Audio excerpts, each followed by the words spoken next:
Robot vacuum cleaners and lawnmowers are now able to navigate themselves around our homes and gardens after we've given them an initial tour for the AI system to learn the boundaries and where the obstacles are.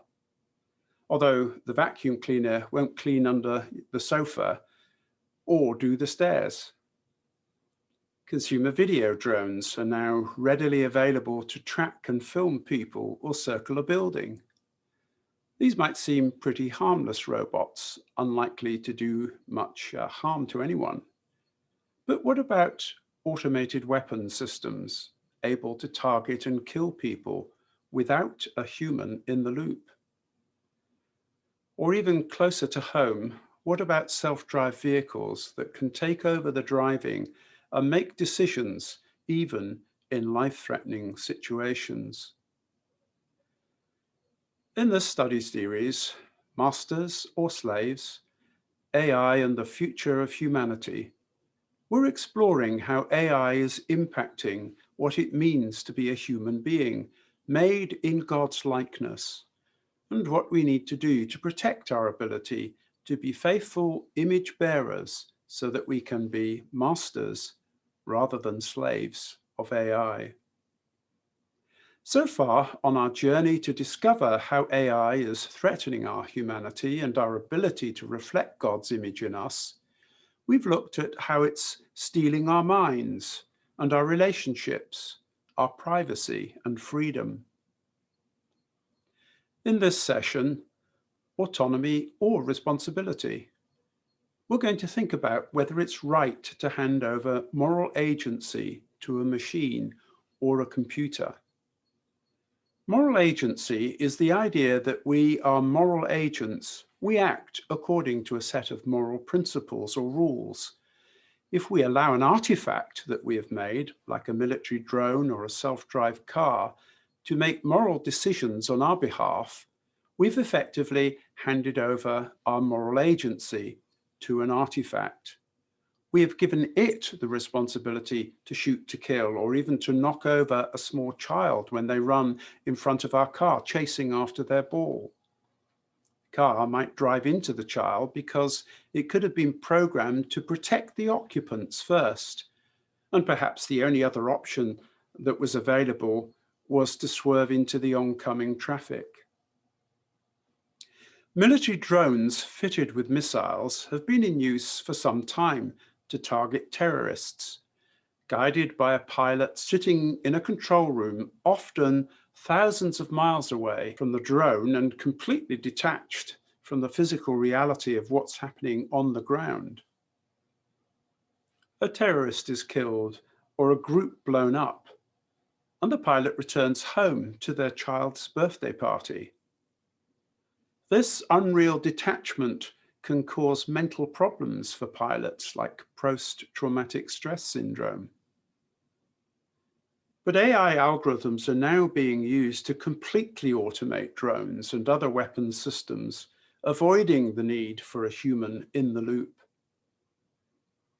The target is given to the drone's facial recognition system, for example, and it can be set off to acquire and destroy without any human in the loop.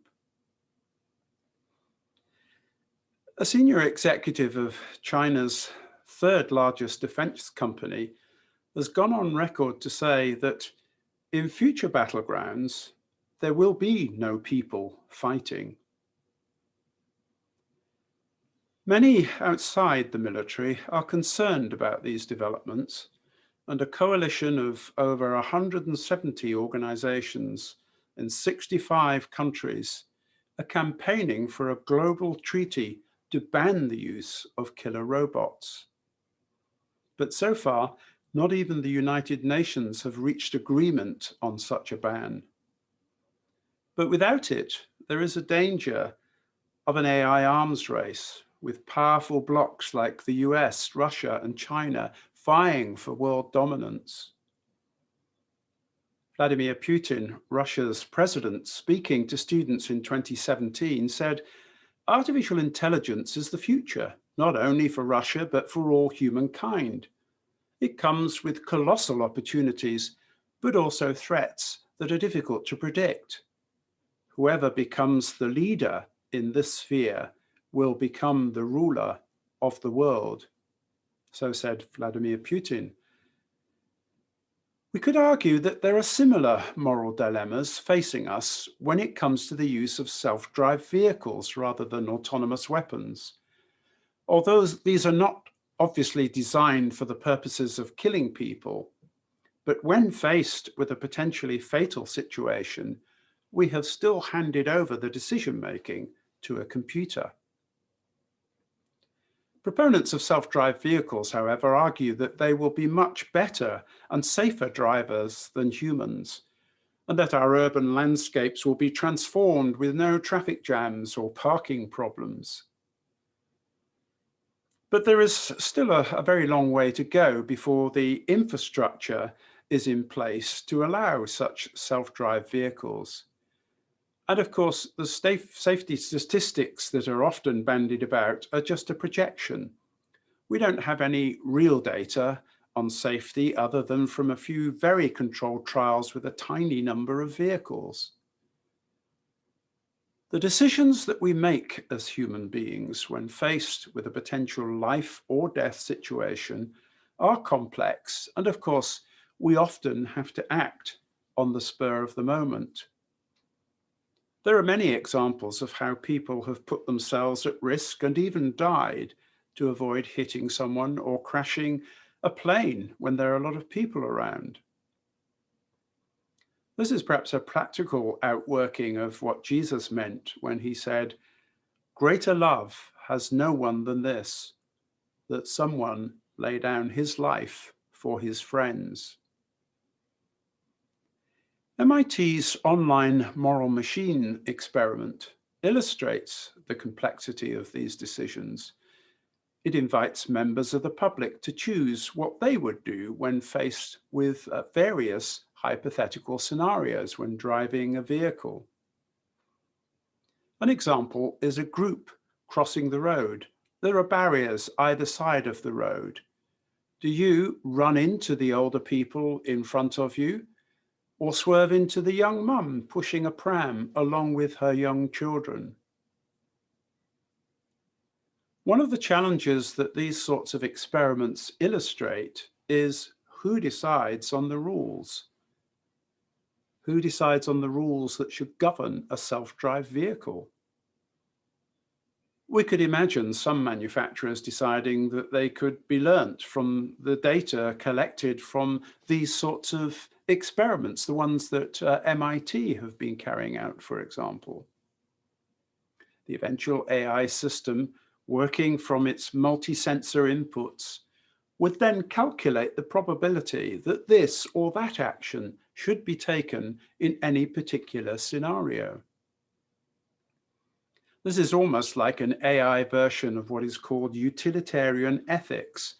That is, the decision is determined by what achieves the greater good for the population.